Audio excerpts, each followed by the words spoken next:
రాజేంద్ర. అక్క అక్క బాగున్నారక్క? బాగున్నా. ఎక్కడున్నావు? అక్క బెంగళూరులో ఉన్నానక్క. ఓ బెంగళూరు. అదే ఇక్కడ పీజీలు స్టార్ట్ చేస్తున్నానక్క, ఒక 2 పీజీలు అవి కట్టిస్తున్నానక్క. ఓ ఇక్కడ లేవా నువ్వు?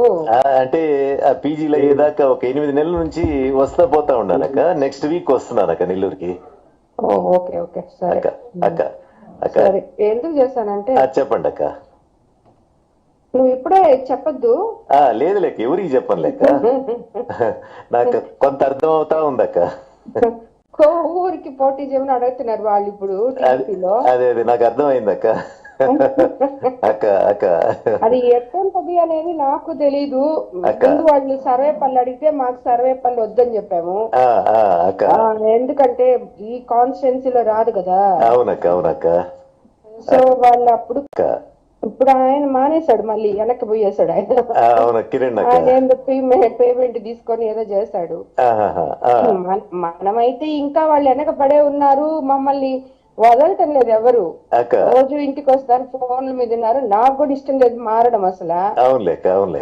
ఫస్ట్ నుంచి నాకు ఈ పార్టీ ఇష్టము, దానివల్లే. కానీ మరీ వాళ్ళు ఈ మాదిరి చేసేటప్పుడు అన్నని కన్విన్స్ చేయలేకుండా అన్న ఒకటే మాట్లాడుతున్నారు. అంటే నాకు ఇంకా అవమానం జరిగినా మళ్ళీ నువ్వు దాంట్లోనే ఉండమంటావా, నేను ఉండను అన్నారు. సరే గమ్మున అయిపోదాము అని చెప్పా నేను. అంత చేతగాంతనంగా నేను ఎందుకు ఉండాను, నాకేమి రాజకీయం అవసరం లేదు, పోటీ చేస్తా నేను. గెలిస్తా, ఓడిపోతా, తర్వాత ఫైట్ గా అయిపోతా నేను, అంతేగాని పోటీ చేయకుండా నేను ఉండను అంటున్నాడు ఆయన. సో అది ఇప్పుడు జరుగుతుండేది. సో ఇప్పుడు వీళ్ళేమో అందరూ బట్టి నాకొద్దులే ఉత్తి ఎంపీ ఎలక్షన్ చేసుకోండి అంటే, లేదు అక్కడ దినేష్ కి తక్కువ ఉంది, మైనస్ లో ఉన్నాడు, మీరైతే ప్లస్ అవుతది అని చెప్పి పట్టుకొని ఉన్నారు వాళ్ళు. అదైతే వాస్తవం. దినేష్ అయితే వీక్ క్యాండిడేటే అక్కడ. ఇంకా నేను మీ గురించి ఏం చెప్పేదక్క, అన్నా మీరు కావాలైనా కోవూరైనా అని చెప్పి అంటున్నారు ముందు. కోవూరు అయితే ఈయన ఆదాలు వాళ్ళ అల్లుడికి ఇప్పుడు వాళ్ళు రావట్లేదు కాబట్టి వాళ్ళు కావాలి. ఆల్రెడీ కావ్య కృష్ణారెడ్డి ఉన్నాడు, అతను చూసుకుంటాడు. సో కోవూరే తీసుకోండి అని చెప్తున్నారు. అదే కావాలి వచ్చి కావ్య కృష్ణారెడ్డిని కూడా అక్కడ లోకల్ గా వ్యతిరేకించారు ఈ మధ్య అందరూ కలిసి. అందరూ వ్యతిరేకించారు, కానీ వీడి మీద ఇంకా వ్యతిరేకుతుంది కదా. అవును పోతున్నాడు. ఆ ప్రతాప్ అసలు ఎవరు ఓటు కూడా అది ఊరికే నీకు ఒకసారి చెప్తామని. నాకు పాపం ప్రసన్న అన్న అనే తలకే నాకు కూడా ఇదిగా. అదే కదక్క, అందరూ ఇంట్లో వాళ్ళం అయిపోతుంది.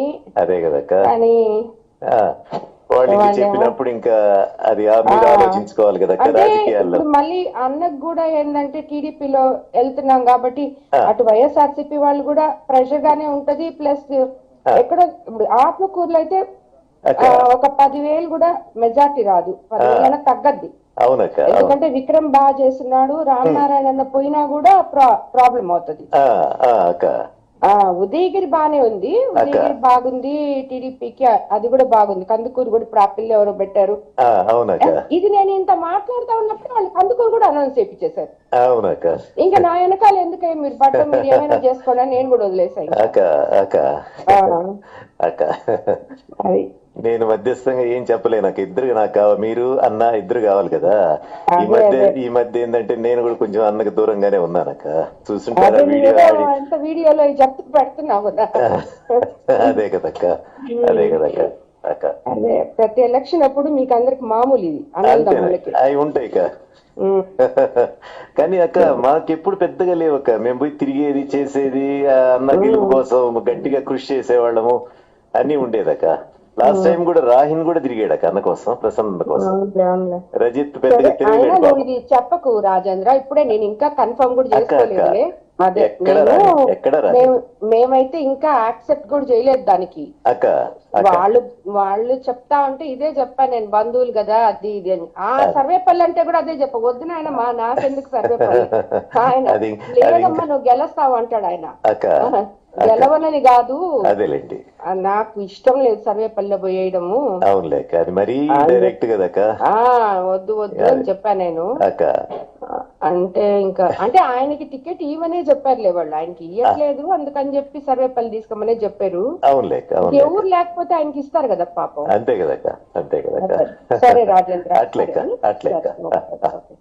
సోమిరెడ్డి కుటుంబ సభ్యులు అనుమతితో నేను వివాహం చేసుకున్నానని గర్వంగా చెప్పుకున్న ప్రశాంతి రెడ్డి గారు వేమిరెడ్డి చంద్రమోహన్ రెడ్డి గారి గురించి అంత సులకనగా మాట్లాడారంటే ఇంకా చూసుకోండి ఆమెకి కుటుంబం పట్ల ఎంత గౌరవ మర్యాదలు ఉన్నాయని చెప్పి నేను మీకు మనవి చేసుకుంటాను. అయిపోయింది. వేమిరెడ్డి ప్రభాకర్ రెడ్డి గారి గురించి కూడా ఒక వాక్యాలు వాడారు, అవి వింటే నాకు అసలు తల తిరిగి. తెలుగుదేశం పార్టీలో చేరిన తర్వాత ప్రశాంతి రెడ్డి గారు కానీ ఆమె భర్త వేమిరెడ్డి ప్రభాకర్ రెడ్డి గారు కానీ విజయం సాధించలేనట్లయితే మేము క్వైట్ అయిపోతాము, మేము ఇక్కడ రాజకీయాల్లో ఉండము, మా యొక్క వ్యాపారాలు పరోక్షంగా చెప్పడం ఏంటంటే మా యొక్క వ్యాపారాలు చూసుకుంటాం, మేము రాజకీయాల్లో ఉండం, ప్రజా జీవితంలో ఉండం, మేము క్వైట్ అయిపోతాము అన్నటువంటిది చాలా స్పష్టంగా వాళ్ళ యొక్క మదిలో ఉంది అన్నటువంటి విషయం తెలుస్తూ ఉంది. ఇప్పుడు నెల్లూరు ప్రజలే నిర్ణయించుకోవాలి. మీకు అనుక్షణం ఎల్లవేళలా మీ సమస్యల్ని ఆకలింపు చేసుకొని మీతో పాటు సహజీవనం చేసేటటువంటి వ్యక్తులు వైఎస్ఆర్సీపీ అభ్యర్థులు. వాళ్ళు కావాలనా, లేక మేము పోటీ చేస్తాం, ఓడిపోతే క్వైట్ అయిపోతాం, మేము మా యొక్క లావాదేవీలు చూసుకుంటాం అన్నటువంటి తెలుగుదేశం పార్టీ అభ్యర్థులు మీకు కావాలన్నా